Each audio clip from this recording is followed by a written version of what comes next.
Aku selalu dipermalukan dan difitnah mencuri oleh bosku pemilik toko. 10 tahun kemudian ku beli tokonya dan ku jadikan ia sebagai karyawanku.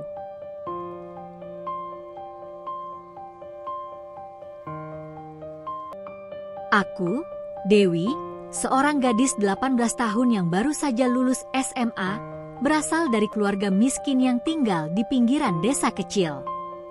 Ayahku seorang pencari barang bekas yang setiap hari berkeliling dari pagi hingga malam dengan gerobak tuanya. Sementara itu, ibuku bekerja sebagai buruh tani, mencangkul di sawah milik orang lain untuk upah harian yang tak seberapa. Hidup kami sederhana, namun penuh perjuangan, terutama dengan 2 adik perempuan kecilku yang masih duduk di bangku SD. Aku tahu, tanggung jawab untuk membantu keluarga kini ada di pundakku. Ketika aku mendengar kabar bahwa sebuah minimarket baru di desa membuka lowongan, aku merasa ini kesempatan emas. Meskipun aku tak punya pengalaman kerja, aku mendaftar dengan harapan besar. Setelah melalui wawancara singkat, aku diterima bekerja sebagai kasir sekaligus staf serabutan. Rasanya seperti angin segar di tengah kehidupan kami yang berat. Gaji yang kuterima memang tidak besar, tapi aku bisa membantu meringankan beban orang tua dan membeli kebutuhan sekolah adik-adikku. Awalnya, aku pikir pekerjaan ini akan menjadi awal yang baik. Namun, kenyataan berkata lain. Pemilik minimarket, Bu Rina, adalah seorang wanita paruh baya yang terkenal galak. Dengan rambut yang selalu disasak tinggi dan bibir merah menyala, ia kerap memasang wajah masam. Selama bekerja, aku segera mengetahui reputasi buruknya. Ia suka memarahi karyawan tanpa alasan yang jelas dan memperlakukan kami seperti budaknya. Sebagai karyawan termuda dan yang paling baru, aku menjadi sasaran empuk pelampiasannya. Hari-hariku di minimarket selalu dimulai dengan rasa takut. Aku tak pernah tahu kesalahan apa yang akan ditemukannya hari itu. Kadang, meski aku sudah bekerja sebaik mungkin, ia tetap mencari celah untuk memarahiku. "Dewi, kenapa kamu lambat sekali menyusun barang-barang ini?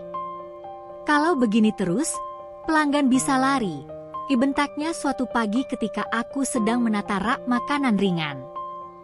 Padahal, aku baru saja mulai bekerja 5 menit sebelumnya, dan tumpukan barang di gudang masih menggunung. Di lain waktu, ia memarahiku di depan pelanggan hanya karena aku salah menekan tombol di mesin kasir. "Dewi, kamu itu kerja pakai otak, jangan asal-asalan. Lihat tuh, pelanggan sampai nunggu lama," katanya dengan suara keras. Semua mata tertuju padaku, dan rasanya ingin sekali aku menangis di tempat. Tapi aku hanya menundukkan kepala, menggigit bibir untuk menahan air mata. Malam harinya, aku sering pulang dengan tubuh lelah dan hati yang penuh luka. Namun, saat melihat wajah kedua adikku yang tidur lelap, aku menguatkan diri. Ini bukan soal aku, ini tentang mereka. Aku bertahan, meskipun setiap hari terasa seperti ujian. Aku tahu, hidup tak pernah mudah, dan aku harus membuktikan bahwa aku bisa melewati semua ini demi keluargaku. Hari itu sebenarnya berjalan seperti biasa. Aku sibuk menyusun stok minuman ringan di rak sambil sesekali melayani pelanggan di kasir. Ayahku, yang kebetulan lewat di depan toko dengan gerobaknya, berhenti sejenak untuk beristirahat. Wajahnya terlihat lelah, seperti biasa setelah seharian mengumpulkan barang-barang bekas dari sudut desa. Melihatnya, aku merasa tergerak. Aku teringat, di belakang toko ada sekantong besar botol plastik bekas yang sudah tidak digunakan lagi. Aku berpikir itu akan sangat berguna bagi ayahku, dan mungkin bisa menambah sedikit penghasilannya hari itu. Dengan penuh niat baik, aku membawa kantong itu keluar dan menyerahkannya kepada ayahku. Ia tersenyum tipis, mengucapkan terima kasih sambil menyeka keringat di dahinya. Namun, Ternyata perbuatan sederhana itu tak luput dari pengawasan Burina. Dari kejauhan, ia melihat aku memberikan kantong tersebut kepada ayahku, dan tanpa menunggu penjelasan, ia langsung berjalan mendekat dengan langkah cepat dan wajah marah.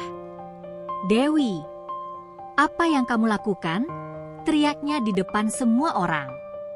Aku yang masih berdiri di dekat gerobak ayahku terkejut mendengar nada bicaranya yang tinggi. "Saya hanya memberikan botol bekas kepada ayah saya, Bu. Ini botol yang sudah tidak dipakai," jawabku dengan suara bergetar, berusaha tetap tenang. Namun, Burina tak mau mendengar penjelasanku. "Berani sekali kamu mencuri barang milik toko untuk keluargamu. Apa kamu pikir ini barang gratis?" Katanya dengan nada menghina, membuat orang-orang yang berada di sekitar toko menoleh. Perkataannya menusuk hatiku seperti duri tajam. "Bu, saya tidak mencuri. Botol-botol ini sudah ada di tempat sampah toko. Saya pikir tidak ada yang bisa kamu pikirkan. Semua yang ada di toko ini, bahkan sampahnya sekalipun, adalah milik toko.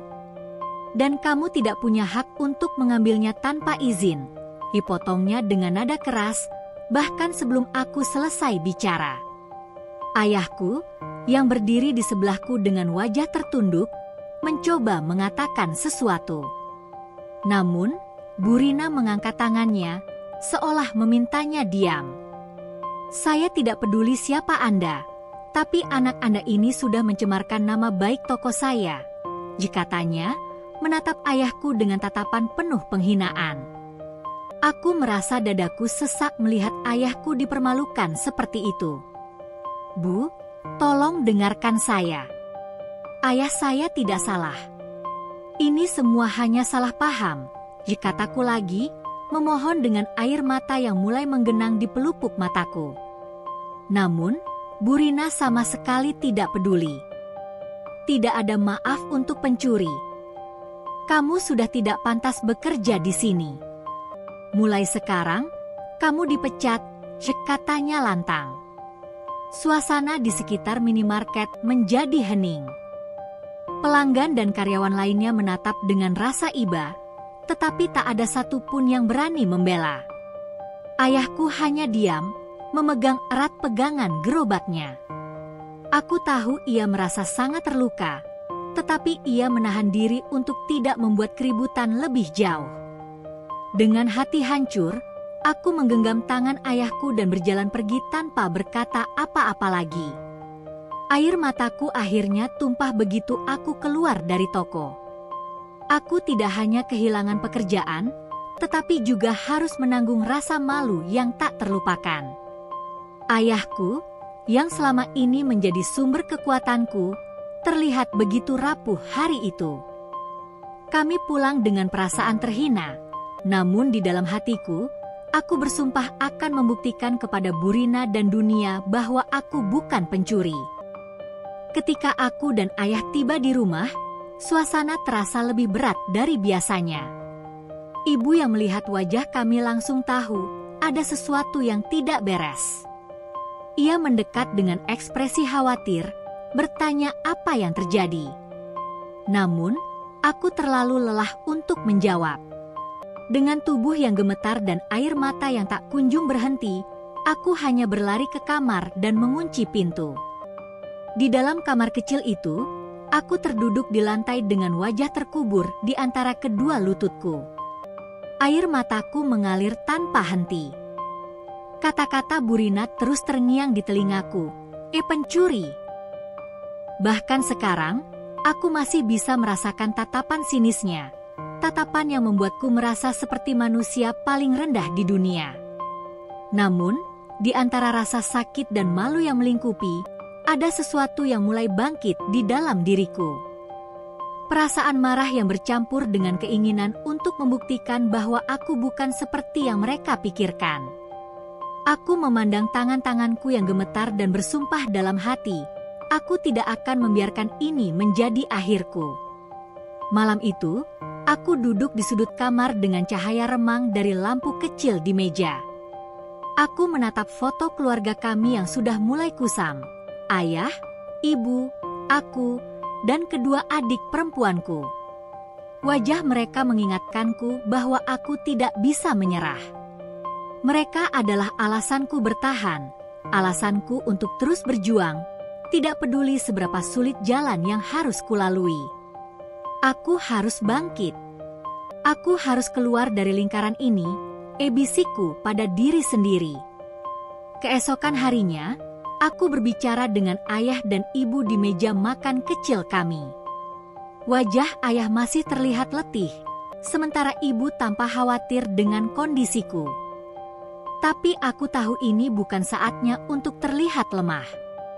Aku menguatkan diri dan berkata dengan nada tegas, aku akan mencari pekerjaan lain, Bu. Aku tidak akan berhenti sampai aku berhasil.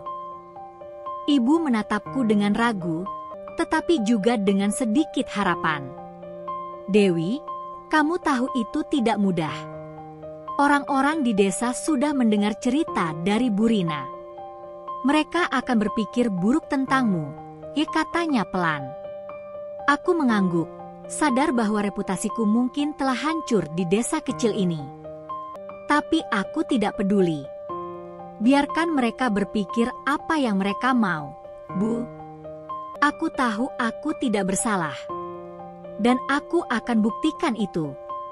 Aku akan bekerja lebih keras dari siapapun.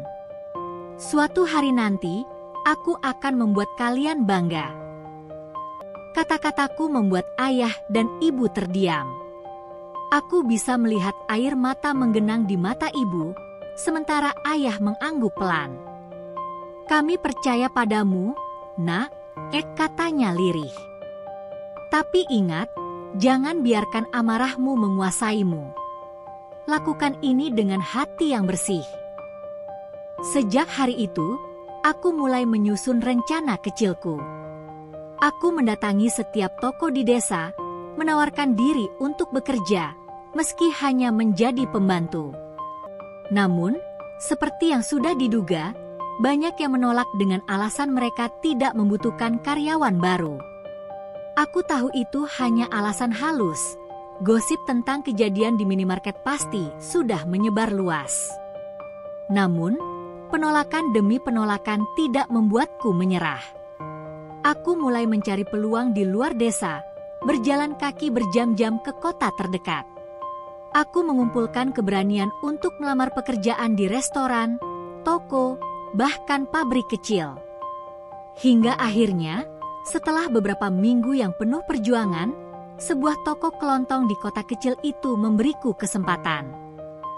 Pemiliknya, seorang wanita tua bernama Bulina, bersedia mempekerjakanku sebagai asisten toko. Aku pernah muda sepertimu, Nak, katanya dengan senyum hangat. Aku tahu bagaimana rasanya berjuang dari nol. Jangan kecewakan aku, ya. Hari pertama di toko kelontong itu adalah awal dari babak baru dalam hidupku. Aku bekerja lebih keras dari siapapun, belajar setiap hal yang bisa kupelajari, dan memastikan Bulina tidak menyesal telah memberiku kesempatan. Aku tahu ini hanya langkah kecil, tetapi langkah kecil ini memberiku harapan. Di malam-malam yang sunyi, ketika aku sendiri di kamar kontrakanku yang sempit, aku terus mengingat janji yang telah kubuat pada diriku sendiri. Aku akan mengubah nasibku, tidak peduli berapa lama waktu yang dibutuhkan. Aku akan membuat mereka yang meremehkanku tahu bahwa aku lebih dari sekadar gadis miskin yang pernah mereka hina. Aku tidak tahu kapan atau bagaimana itu akan terjadi, tetapi satu hal yang pasti, aku tidak akan menyerah. Keputusan untuk meninggalkan desa adalah langkah terbesar dalam hidupku. Aku tahu, di kota, aku hanya seorang gadis muda tanpa pengalaman dan koneksi. Namun, aku tak punya pilihan lain. Dengan sisa tabungan yang sedikit, aku berangkat ke kota dengan harapan bisa memulai hidup baru. Kedatanganku di kota disambut kebingungan dan ketakutan. Hiruk-pikuk jalanan, suara klakson kendaraan yang tak pernah henti, dan wajah-wajah asing membuatku merasa kecil dan tak berarti. Namun, aku menguatkan hati. Aku harus bertahan. Aku harus berhasil. Gumamku pada diri sendiri. Berhari-hari aku mencari pekerjaan dari satu tempat ke tempat lain, namun tak ada yang memberiku kesempatan.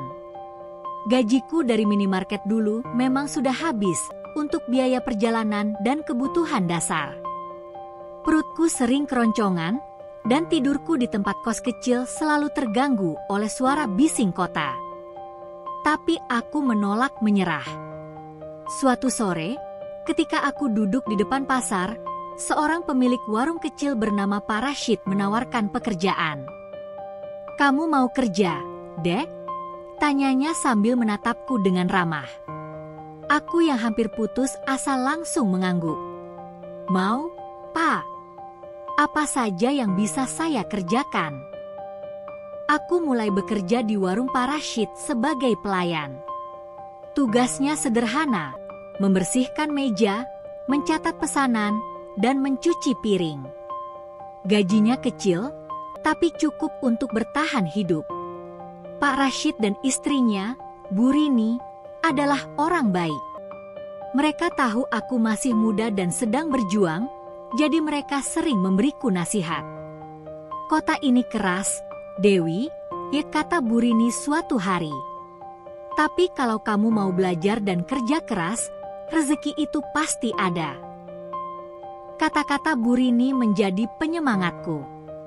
Di sela-sela pekerjaanku di warung, aku mulai mencari cara untuk mengembangkan diriku. Aku menggunakan sebagian kecil gajiku untuk membeli kain dan perlengkapan jahit bekas di pasar loak. Aku belajar menjahit dengan menonton video di ponselku yang sudah retak layarnya. Awalnya sulit, tapi aku menikmati setiap prosesnya. Tak hanya itu, aku juga tertarik dengan dunia bisnis online. Aku melihat bagaimana anak-anak muda di kota ini menggunakan ponsel mereka untuk berjualan. Dengan uang sisa dari gaji bulanan, aku membeli beberapa barang murah di pasar grosir, seperti aksesoris dan baju bekas yang masih layak pakai. Aku membersihkan, merapikan, lalu menjualnya secara online melalui media sosial. Namun, semua itu tidak berjalan mudah. Beberapa kali aku ditipu oleh pembeli yang tidak membayar atau barangku rusak saat pengiriman. Ada hari-hari ketika aku merasa ingin menyerah, terutama ketika komentar sinis dari orang-orang sekitar mulai terdengar. "Anak desa mau bisnis online? Bisa apa sih dia?" Tapi aku menutup telinga. Aku tahu semua ini hanya awal. Aku terus belajar, membaca artikel tentang cara berjualan online, mempelajari tren mode, dan memanfaatkan waktu luangku di warung untuk merancang desain baju sederhana yang ingin kuhasilkan suatu hari nanti. Di tengah kesulitan, aku menemukan semangat baru dalam diriku. Aku mulai melihat peluang di setiap tantangan. Ketika warung Pak Rashid sepi, aku menjahit kain-kain kecil menjadi tas belanja sederhana dan menjualnya kepada pelanggan yang mampir. Beberapa pelanggan bahkan memuji hasil kerjaku dan meminta tas tambahan. Hal ini memberiku ide untuk mencoba menjual lebih banyak produk hasil tanganku. Hari-hariku sebagai pelayan warung di kota mungkin tidak glamor, tapi itu memberiku pelajaran berharga. Tak ada sukses tanpa perjuangan. Aku belajar menahan diri dari mengeluh, memanfaatkan setiap detik untuk bekerja, dan mengumpulkan keberanian untuk terus bermimpi. Aku tahu jalanku masih panjang, tapi satu hal yang pasti, aku tak akan berhenti di sini. Kota ini mungkin keras, tapi aku akan menjadi lebih kuat. Dengan penuh semangat, aku memulai usaha kecil menjual pakaian secara online. Aku membeli pakaian bekas yang masih layak pakai dari pasar loak, lalu membersihkannya dengan teliti. Beberapa di antaranya bahkan aku modifikasi sedikit, menambahkan hiasan atau mengubah desain agar terlihat lebih menarik. Setelah itu, aku memotret pakaian-pakaian tersebut dengan kamera ponselku yang sederhana dan mempostingnya di media sosial serta platform jual beli online. Awalnya, aku merasa optimis. Beberapa pesanan masuk, dan aku merasa langkahku berada di jalur yang benar. Namun, kenyataan berbicara lain. Banyak pelanggan yang membatalkan pesanan setelah barang dikemas. Ada juga yang meminta diskon berlebihan hingga aku hampir tidak mendapatkan untung. Yang lebih parah, beberapa pelanggan tak mau membayar setelah barang dikirimkan. Kerugian mulai menumpuk. Uang yang kukumpulkan dengan susah payah dari kerja di warung Parasit habis untuk mengganti barang yang hilang atau rusak. Ada saat-saat ketika aku duduk termenung di kamar kosku, bertanya pada diri sendiri, apakah aku terlalu memaksakan diri? Apakah aku salah jalan? Namun, aku menolak menyerah. Aku tahu kegagalan adalah bagian dari proses. Aku memutuskan untuk mengevaluasi cara kerja bisnisku. Aku mulai membaca lebih banyak tentang strategi penjualan online, seperti cara menulis deskripsi produk yang menarik, memotret produk dengan pencahayaan yang lebih baik, dan memahami kebutuhan pelanggan. Aku juga mencoba memahami apa yang sebenarnya diinginkan oleh pasar. Awalnya, aku hanya menjual pakaian apa saja yang terlihat menarik bagiku, tanpa memikirkan apakah itu sesuai dengan tren atau kebutuhan pembeli. Namun, setelah beberapa kali gagal, aku menyadari pentingnya melakukan riset. Aku mulai memantau tren mode terkini dan mendengarkan masukan dari pelanggan. Salah satu momen terendah dalam perjalanan ini adalah ketika stok pakaian yang aku beli dengan harga tinggi justru tidak laku terjual. Aku mencoba menjualnya dengan harga diskon besar-besaran, tapi tetap saja tak ada yang tertarik. Saat itu, aku benar-benar merasa frustasi. Namun, alih-alih meratapi nasib, aku memutuskan untuk memanfaatkan situasi. Aku mendaur ulang pakaian-pakaian itu menjadi produk baru, seperti tas kain atau aksesoris sederhana yang ternyata lebih diminati pelanggan. Tak hanya itu, aku mulai membangun hubungan dengan pelanggan. Aku menyadari bahwa kepercayaan adalah kunci dalam bisnis online. Aku selalu memastikan komunikasi dengan pelanggan berjalan baik, memberikan pelayanan yang ramah, dan mengirimkan barang dengan cepat dan rapi. Lambat laun, pelanggan mulai memberi ulasan positif, dan reputasiku di platform online meningkat. Namun, perjalanan ini tetap penuh rintangan. Ada malam-malam panjang ketika aku harus begadang menjahit atau memodifikasi pakaian, hanya untuk mengejar tenggat waktu pengiriman. Ada juga momen ketika aku harus menahan rasa malu saat orang-orang menertawakan usahaku yang terlihat kecil dan remeh.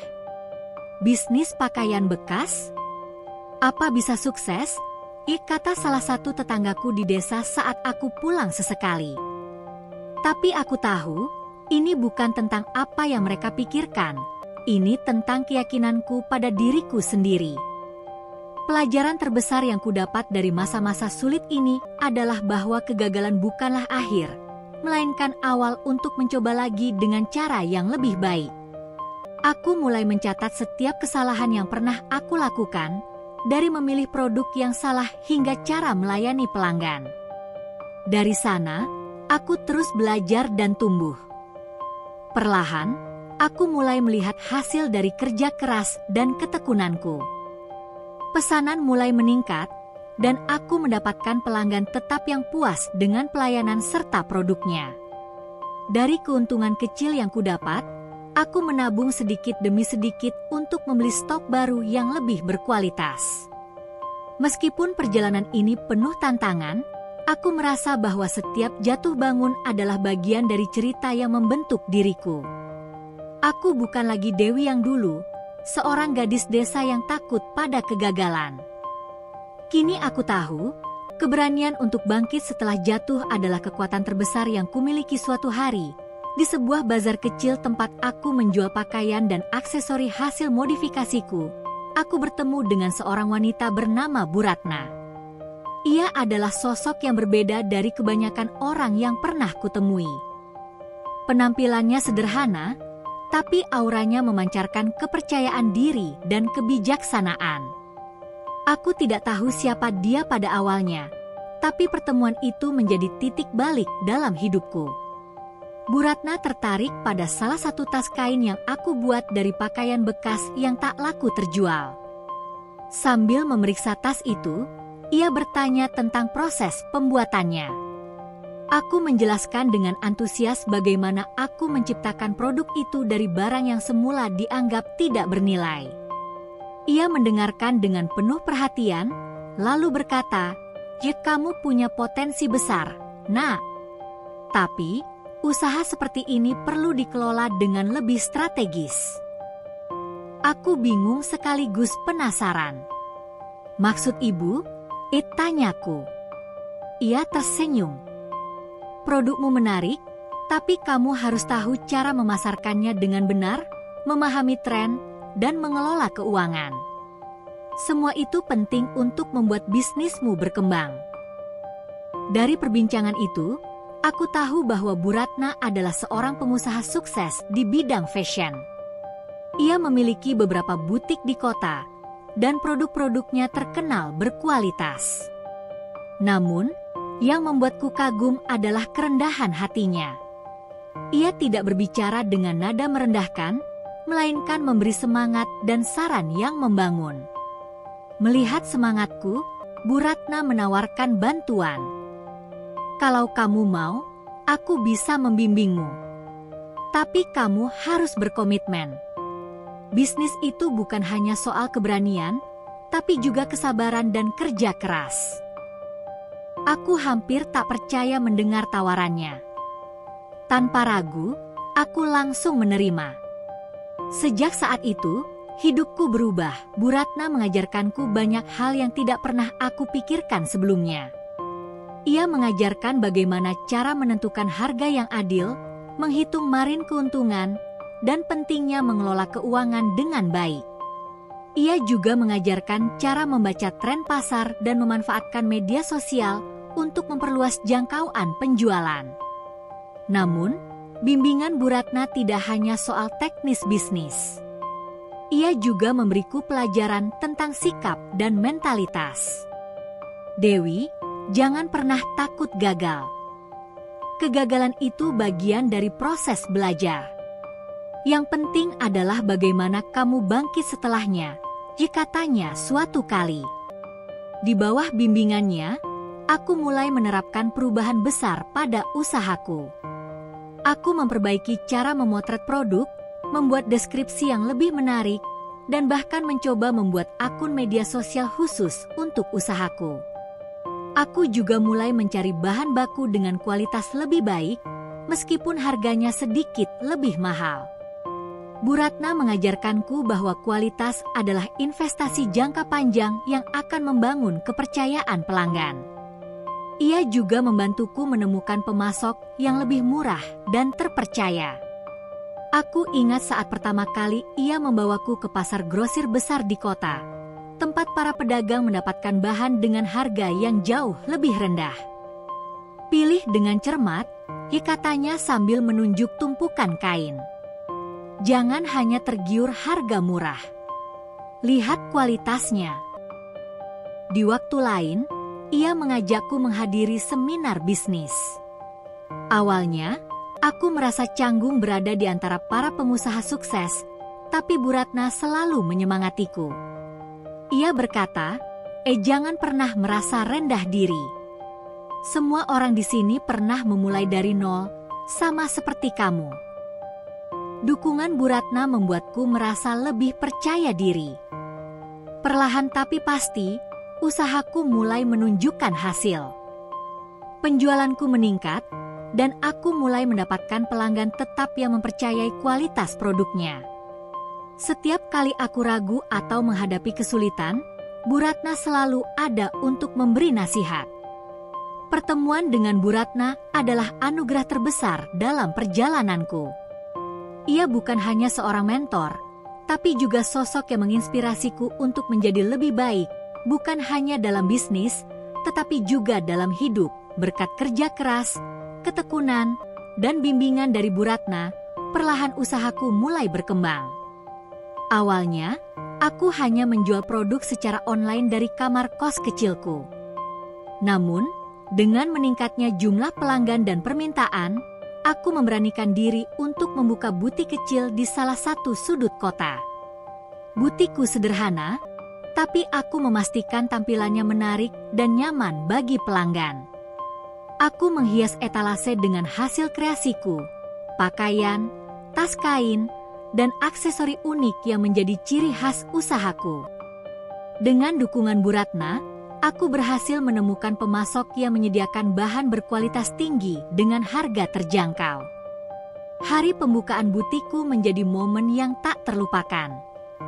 Teman-teman baruku di kota datang untuk memberikan dukungan, dan Bu Ratna bahkan membawa beberapa koleganya untuk melihat hasil kerja kerasku. Aku merasa sangat bersyukur karena kehadiran mereka membuatku percaya diri. Dalam waktu singkat, butikku mulai mendapatkan perhatian. Dengan pengelolaan yang baik, pelanggan setia mulai berdatangan.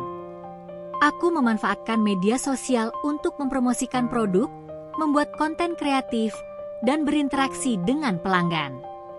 Ulasan positif dari pelanggan yang puas menyebar dengan cepat, membantu membangun reputasiku sebagai pengusaha muda yang andal. Pendapatanku pun mulai stabil. Untuk pertama kalinya, aku bisa mengirimkan uang ke kampung halamanku. Aku meminta ayahku menggunakan uang itu untuk merenovasi rumah kami yang sudah mulai lapuk. Melalui telepon, ibuku menangis terharu. "Dewi, kami sangat bangga padamu," katanya dengan suara bergetar. Tak hanya itu, aku juga mulai menyekolahkan kedua adikku ke jenjang yang lebih tinggi. Aku tidak ingin mereka mengalami kesulitan yang sama seperti aku dulu. Adik-adikku begitu antusias, dan mereka berjanji untuk belajar dengan sungguh-sungguh. Namun, perjalanan ini bukan tanpa tantangan. Mengelola butik membutuhkan dedikasi penuh. Kadang aku harus bekerja hingga larut malam untuk memastikan semua pesanan terpenuhi. Ada pula momen ketika persaingan pasar membuatku khawatir, tapi aku selalu ingat pesan Bu Ratna, fokuslah pada apa yang membuat usahamu unik. Jangan takut berinovasi. Semua kerja keras itu akhirnya membuahkan hasil. Aku tak hanya mendapatkan penghasilan yang cukup untuk mendukung keluargaku, tapi juga kepercayaan diri bahwa aku bisa mengubah nasibku. Di tengah kesibukan, aku sesekali berhenti sejenak untuk merenung. Aku melihat perjalanan hidupku yang penuh liku-liku, dari seorang gadis desa yang dihina hingga menjadi pemilik butik kecil yang sukses. Aku tahu, ini baru permulaan. 10 tahun berlalu sejak aku terakhir kali menginjakkan kaki di desa kecil tempat aku tumbuh. Hidupku kini sangat berbeda. Aku sudah memiliki beberapa butik di berbagai kota, dan keluargaku hidup berkecukupan. Namun, di tengah kesibukan mengelola bisnis, aku mendengar sebuah kabar mengejutkan dari seorang teman lama yang masih tinggal di desa. "Dewi, kamu masih ingat Bu Rina, kan? Bos minimarket tempat kamu dulu bekerja?" tanyanya melalui telepon. Nama itu seketika membangkitkan kenangan pahit di benakku. Aku ingat bagaimana Bu Rina mempermalukan aku dan ayahku di depan umum, lalu memecatku tanpa alasan yang masuk akal. Aku tak pernah menyangka bahwa aku akan mendengar tentangnya lagi, apalagi dengan cerita seperti ini. "Ya, aku ingat. Ada apa dengannya?" tanyaku, mencoba tetap tenang meskipun rasa penasaran meluap. Temanku menghela napas sebelum menjawab. Bu Rina kehilangan minimarketnya. Ternyata dia ditipu oleh seorang pria yang katanya ingin menikahinya. Pria itu kabur membawa semua uang tabungannya. Bu Rina sampai harus menjual tokonya untuk melunasi hutang yang ditinggalkan. Aku terdiam, mencoba mencerna kabar tersebut. Di satu sisi, aku merasa sedikit lega mengetahui bahwa karma akhirnya menghampiri Bu Rina. Namun, di sisi lain, Ada rasa simpati yang tak bisa kuabaikan. Bagaimanapun juga, aku tahu bagaimana rasanya kehilangan sesuatu yang berharga. Sekarang dia tinggal di rumah kontrakan kecil di pinggir desa. Ya, lanjut temanku. Dia terlihat jauh berbeda dari dulu. Banyak orang bilang dia berubah jadi lebih pendiam dan jarang keluar rumah. Kabar itu terus terngiang-ngiang di kepalaku sepanjang hari. Aku teringat wajah angkuh Burina saat berteriak padaku di depan pelanggan, mempermalukan ayahku yang hanya seorang pemulung. Namun, aku juga tak bisa melupakan pelajaran yang kuterima dari pengalaman pahit itu. Pelajaran tentang bagaimana kekuatan tekad bisa mengubah hidup seseorang. Aku tidak tahu apakah ini sebuah karma atau hanya rangkaian takdir. Yang jelas, kisah Burina menjadi pengingat bagiku bahwa kehidupan bisa berubah drastis kapan saja. Kekuasaan dan kesombongan tidak pernah bertahan lama, dan pada akhirnya, hanya kebaikan hati yang akan dikenang oleh orang-orang. Malam itu, aku merenung di ruang kerjaku, menatap foto keluarga yang terpajang di meja. Aku sadar bahwa hidupku telah jauh berbeda dari masa-masa sulit dulu. Namun, aku juga tahu bahwa kesuksesan bukan alasan untuk bersikap sombong atau menyimpan dendam. Jika ada kesempatan, aku ingin kembali ke desa, bukan untuk membalas dendam, tapi untuk menunjukkan bahwa aku telah menjadi pribadi yang lebih baik. Di balik semua kesedihan dan kebanggaan yang kurasakan, aku hanya berharap Burina bisa belajar dari apa yang terjadi padanya, seperti aku belajar dari pengalaman pahitku bersamanya. Setelah mendengar kabar tentang Burina, aku tak bisa berhenti memikirkan masa laluku di minimarket itu. Rasanya seperti ada sesuatu yang belum selesai, seperti sebuah lingkaran yang harus kututup. Aku memutuskan untuk mencari tahu lebih lanjut tentang toko minimarket yang dulu pernah menjadi tempatku bekerja. Dengan bantuan asistenku, aku mengetahui bahwa toko tersebut kini dijual murah. Lokasinya memang strategis, tapi reputasi toko itu menurun drastis sejak dikelola oleh Burina. Aku memutuskan untuk membelinya, bukan sekadar untuk investasi, tetapi untuk memberikan arti baru pada tempat yang pernah menjadi saksi awal perjuanganku. Ketika akhirnya aku berdiri di depan minimarket itu lagi, rasa nostalgia bercampur dengan emosi yang sulit dijelaskan. Toko itu tak banyak berubah, hanya saja terlihat lebih kumuh dan sepi dari pelanggan. Pintu kaca yang dulu sering kubuka untuk melayani pelanggan kini menjadi milikku. "Apa yang ingin ibu lakukan dengan toko ini?" tanya salah satu timku saat aku memeriksa tempat itu. Aku hanya tersenyum. "Kita akan memperbaikinya. Toko ini akan menjadi lebih baik dari sebelumnya." Beberapa hari kemudian, aku menghubungi Burina secara langsung. Aku tahu betapa sulitnya keputusan ini untuknya, tapi aku ingin melakukan segalanya dengan cara yang benar. Saat ia datang ke toko untuk menyelesaikan urusan administrasi, wajahnya langsung berubah ketika melihatku. "Dewi," katanya dengan suara gemetar. Wajahnya menunjukkan kebingungan sekaligus rasa tak percaya. "Ya, Bu. Saya pemilik baru toko ini," jawabku sambil tersenyum tenang. Ia tampak terguncang, seperti tidak tahu harus berkata apa. "Saya tidak tahu. Kamu sekarang sudah..." Ia berhenti, suaranya bergetar. Aku memotongnya dengan lembut. "Tidak apa-apa, Bu. Saya membeli toko ini bukan untuk mengungkit masa lalu, tetapi untuk memberinya kesempatan baru. Sama seperti saya dulu mendapatkan kesempatan untuk memperbaiki hidup saya." Burina terdiam, matanya mulai berkaca-kaca. Aku bisa melihat rasa bersalah yang begitu besar di wajahnya. Saya benar-benar minta maaf atas semua yang saya lakukan padamu dulu. Saya tidak pantas mendapatkan kebaikan ini," katanya sambil menundukkan kepala. Aku hanya tersenyum. Semua orang pantas mendapatkan kesempatan kedua, Bu. Yang penting adalah bagaimana kita menggunakan kesempatan itu untuk menjadi lebih baik. Setelah itu, aku menawarkan pekerjaan di toko tersebut kepada Bu Rina, tapi dengan posisi yang jauh lebih sederhana sebagai karyawan biasa. Aku ingin dia memahami apa artinya bekerja keras tanpa memanfaatkan kekuasaan untuk merendahkan orang lain. Toko minimarket itu pun aku renovasi besar-besaran, mengganti nama dan konsepnya. Perlahan, toko itu kembali ramai oleh pelanggan. Bu Rina, meski awalnya merasa malu, mulai bekerja dengan lebih rendah hati. Aku tidak tahu apakah ia akan benar-benar berubah sepenuhnya, tapi aku percaya bahwa memberinya kesempatan adalah langkah yang benar.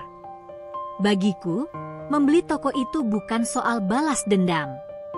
Ini adalah cara untuk menunjukkan bahwa masa lalu, seburuk apapun, bisa menjadi dasar untuk membangun masa depan yang lebih baik. Setelah bertahun-tahun merantau dan berjuang, aku akhirnya kembali ke desa. Namun, kali ini keadaannya sangat berbeda. Jalan tanah yang dulu sering kulewati kini terasa lebih pendek, dan rumahku yang dulu kecil dan hampir rubuh kini telah berubah menjadi rumah besar yang megah. Tetangga-tetanggaku yang dulu sering menyaksikan perjuangan keluargaku kini menyambutku dengan penuh rasa kagum.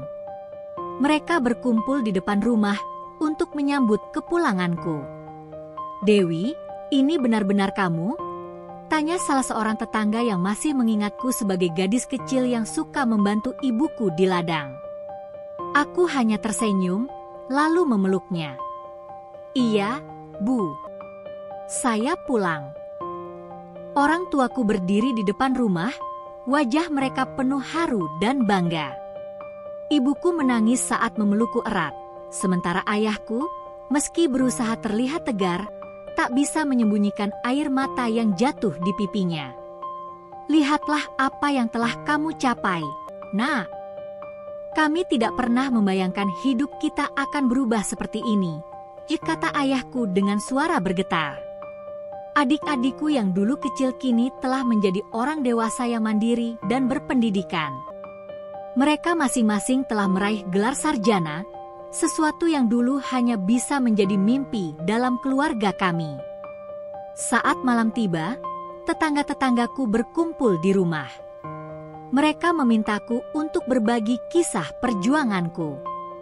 Dengan penuh semangat, aku menceritakan bagaimana perjalanan hidupku dimulai dari minimarket itu, bagaimana aku dipecat dengan cara yang memalukan, hingga akhirnya berhasil membangun bisnis dan mengubah hidup keluargaku.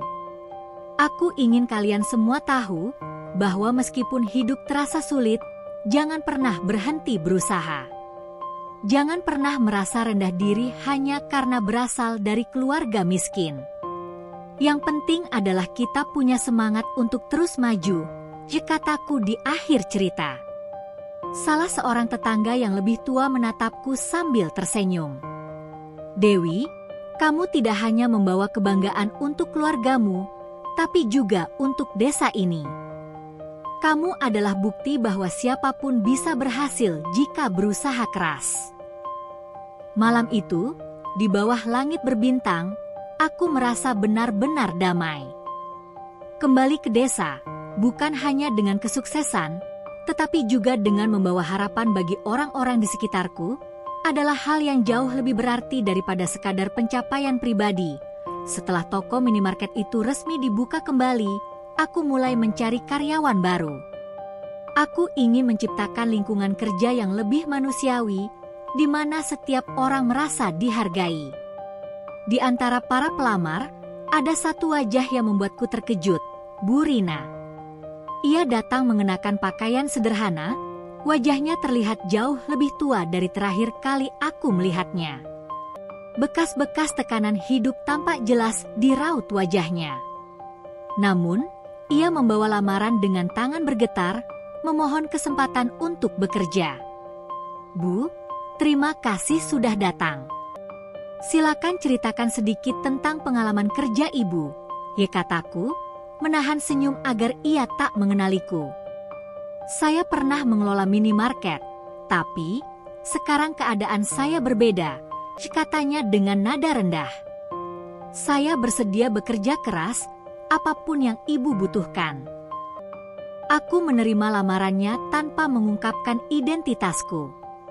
Dalam hati, aku tahu ini adalah ujian baginya, sekaligus kesempatan untuk melihat apakah ia telah berubah. Hari pertama Bu Rina bekerja, ia tampak canggung. Tidak ada lagi sosok wanita galak yang aku ingat. Sebaliknya, ia terlihat patuh, bahkan sedikit pemalu. Ia tak pernah membantah perintah, bahkan pekerjaan kecil seperti menyapu atau mengepel ia kerjakan dengan penuh kesungguhan. Ada satu momen yang benar-benar membuatku berpikir. Suatu hari, salah satu karyawan baru secara tidak sengaja menjatuhkan setumpuk barang di kasir. Bu Rina, tanpa ragu, membantu membersihkannya sambil berkata, "Ya hati-hati lain kali, ya." Tak apa, namanya juga manusia. Perkataannya membuatku terdiam sejenak. Orang yang dulu suka memarahi karyawannya tanpa ampun kini bersikap lebih lembut. Aku memutuskan untuk memberinya waktu, sambil mengamati apakah perubahan ini benar-benar tulus. Hari-hari pertama Bu Rina bekerja di tokoku terasa seperti mimpi buruk yang nyata baginya. Wanita yang dulu berdiri dengan bangga sebagai pemilik minimarket itu, kini menjadi karyawan biasa di tempat yang sama. Namun, kali ini suasana sangat berbeda. Ia bukan lagi orang yang dihormati, melainkan sosok yang sering menjadi bahan gunjingan para pelanggan. Saat Bu Rina melayani di kasir, seorang pelanggan, seorang ibu-ibu parubaya, tersenyum sinis sambil meletakkan beberapa barang belanjaannya di atas meja kasir. "Rina, ya? Wah, lama tak jumpa. Kalau nggak salah dulu kamu pemilik toko ini, kan? Kok sekarang malah jadi karyawan? Tumben banget turun pangkat," ya katanya, setengah bercanda namun jelas bernada mengejek. Wajah Bu Rina memerah seketika. Ia mencoba tersenyum kecil, tapi tak ada kata yang keluar dari mulutnya. Tangannya yang biasanya cekatan kini gemetar saat memindai barang belanjaan. Pelanggan itu bukannya berhenti, malah melanjutkan sindirannya.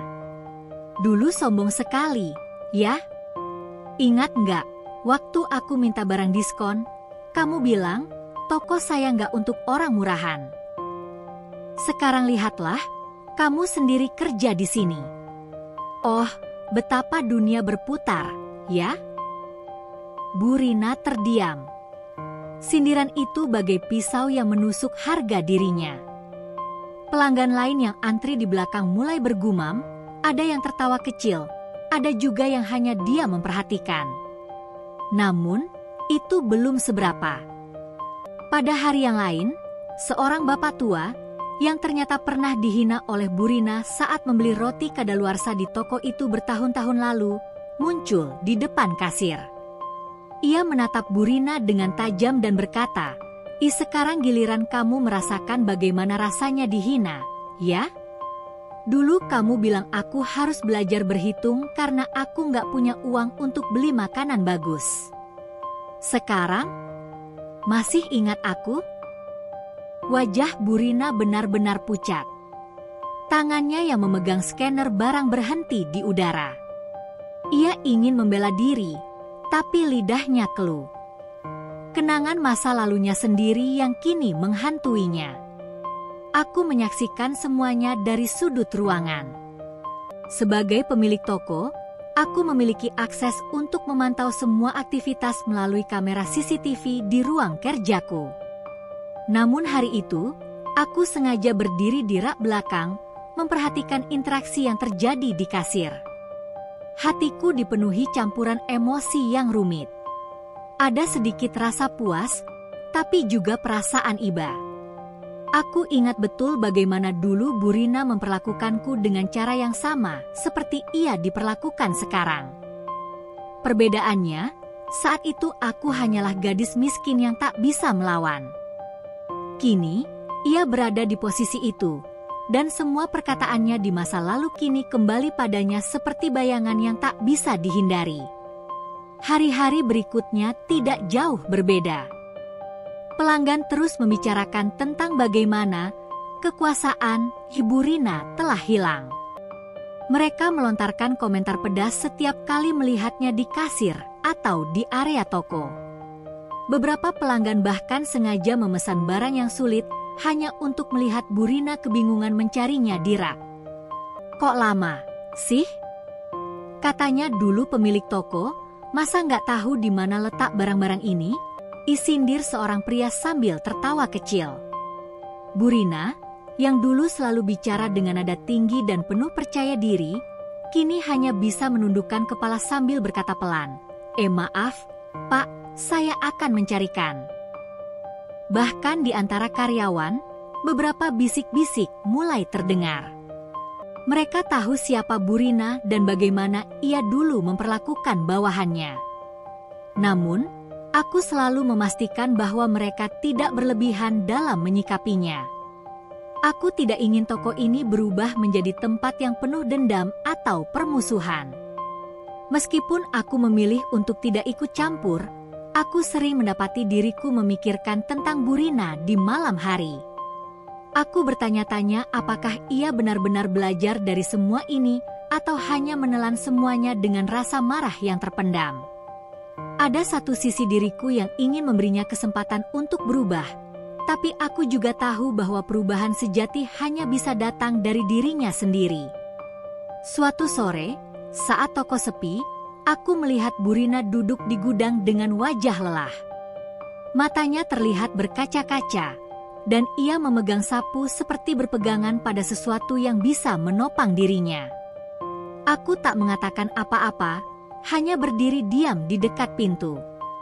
Dalam hati, aku berharap bahwa karma yang ia alami ini bisa mengajarkannya arti pentingnya rendah hati dan menghargai orang lain. Bu Rina kini hidup di dunianya yang baru, dunia yang penuh dengan penyesalan dan konsekuensi dari masa lalu. Suatu pagi yang cerah, Bu Rina tampak lebih cemas dari biasanya. Hari itu, aku memutuskan untuk menempelkan sebuah pengumuman di papan pengumuman toko yang menginformasikan kepada pelanggan bahwa toko baru saja diperbarui dan dimiliki oleh seseorang yang berkomitmen untuk memberikan pelayanan terbaik. Aku sengaja menaruh namaku di bawah pengumuman tersebut, berharap ini akan menjadi pengingat kecil bagi semua orang, terutama Bu Rina. Namun, aku tidak pernah menduga bahwa pengumuman itu akan mengungkapkan kebenaran yang lebih dalam bagi Bu Rina. Saat dia melihat namaku tercetak dengan jelas, wajahnya langsung berubah. Wajah yang dulu sering menghina kini tampak pucat, seakan dunia yang ia kenal selama ini runtuh dalam sekejap. Matanya yang biasanya tajam kini tampak kabur, dan tubuhnya terlihat kaku. Ia mencoba mengalihkan pandangannya, berjalan cepat menuju ruang belakang toko, menghindariku. Namun, aku tidak memberinya kesempatan untuk melarikan diri. Dengan langkah pasti, aku mendekatinya dan memanggil namanya. "Bu Rina, bisa bicara sebentar?" Suaraku tenang, meskipun ada campuran perasaan yang sulit kujelaskan. Bu Rina berhenti sejenak, seakan tersentak oleh suara itu. Ia menoleh pelan, dan ketika matanya bertemu mataku, aku melihat sesuatu yang belum pernah kulihat sebelumnya, sebuah perasaan malu yang mendalam. Ia tidak berkata-kata, hanya menundukkan kepala. Aku tahu saat itu juga bahwa ia tahu siapa aku sebenarnya. "Ada yang ingin kamu katakan, Bu?" Tanyaku, masih dengan suara yang tenang, meskipun dalam hati aku bisa merasakan bagaimana rasa malu itu menusuknya. Ia terdiam sejenak, seolah berjuang untuk mengumpulkan kata-kata. Akhirnya, dengan suara pelan, ia berkata, Dewi, aku." Suaranya hampir tidak terdengar. Aku nggak tahu siapa kamu sebenarnya." Aku menatapnya tanpa berkata-kata. Aku bisa merasakan betapa dalamnya rasa sesal yang ada dalam dirinya. Namun, Aku juga tahu bahwa ini adalah akibat dari tindakannya yang dulu, yang menghancurkan banyak orang, termasuk aku. Aku tahu, jawabku akhirnya. Tapi sekarang, kamu ada di sini, Bu. Semua yang kamu lakukan dulu, sudah membuat banyak orang menderita. Aku tidak berharap kamu merasa begitu, tapi apa yang terjadi pada kamu sekarang adalah buah dari apa yang kamu tanam. Wajah Bu Rina semakin tertekan. Ia menarik napas panjang, dan ada kilas air mata yang mulai mengalir di matanya. Aku salah. Aku terlalu sombong, dan aku sangat menyesal. Katanya, suaranya pecah. Aku menghina kamu dan keluarga kamu, Dewi. Aku membuat hidupmu lebih sulit. Sekarang, aku hanya bisa bekerja di sini. Aku merasa hancur. Aku terdiam, mendengarkan setiap kata yang keluar darinya. Tentu saja, aku tidak bisa melupakan apa yang telah dia lakukan padaku dan keluargaku. Tetapi, ada sesuatu dalam diriku yang berkata bahwa mungkin inilah saatnya bagi Bu Rina untuk belajar tentang kekuatan penyesalan dan perubahan. Tidak ada yang bisa mengubah masa lalu, Bu. Tapi jika kamu benar-benar menyesal, kamu harus membuktikannya dengan tindakan, bukan hanya kata-kata. Jawabku tegas, meskipun dalam hatiku, aku merasa sedih melihatnya dalam keadaan seperti itu.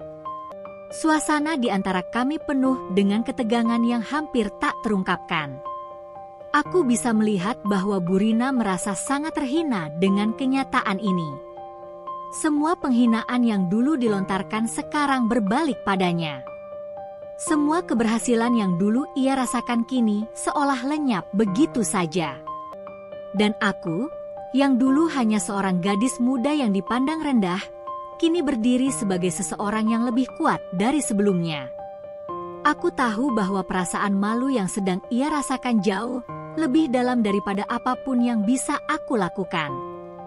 Tetapi, aku juga tahu bahwa ini adalah pelajaran berharga untuknya, tentang bagaimana kesombongan bisa meruntuhkan segala sesuatu yang telah dibangun dengan susah payah. Jangan lupa, Bu, hidup ini penuh dengan pembalasan, dan karma tak pernah salah alamat, ditambahku dengan lembut, meskipun aku tahu kata-kataku itu seperti sebuah tamparan halus untuknya.